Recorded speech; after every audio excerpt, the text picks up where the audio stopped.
Okay, so let's get into debossing, which I've already kind of explained is super simple and easy, so this module should be just a fun little refresher for you. But let's first talk about when to deboss versus embossing. I know deboss is kind of a weird word. It sounds weird to me. I think people kind of use embossing for everything, but technically this is called a deboss. So debossed is a lot more soft and subtle.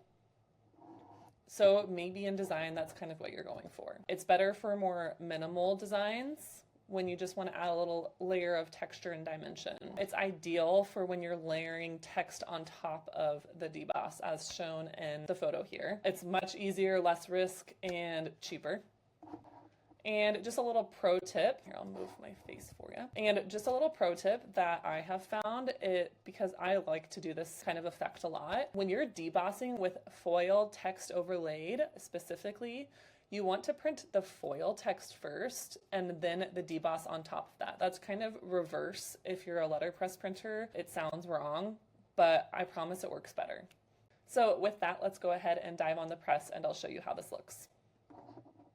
Okay, so as I mentioned before, debossing is pretty much exactly like foil printing, you're just not printing with foil. So this is my standard foil die, and this can be however you like to order your foil dies. I am demoing this on a 1/4 inch die copper with drill holes.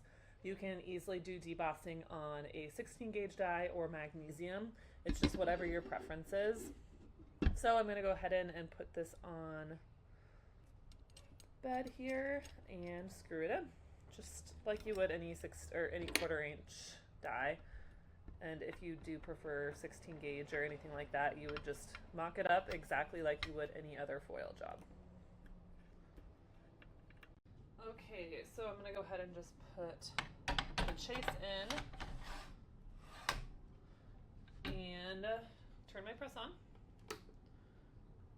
and crank up the heat.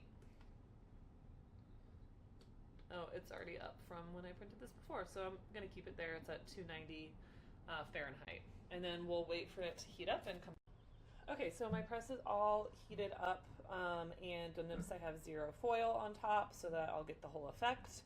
And I'm going ahead and go put my paper in. I'm just using Make Ready here for this, but we'll use the back. And you pull a print just like you do any foil print, just without the foil. Let's see how it looks.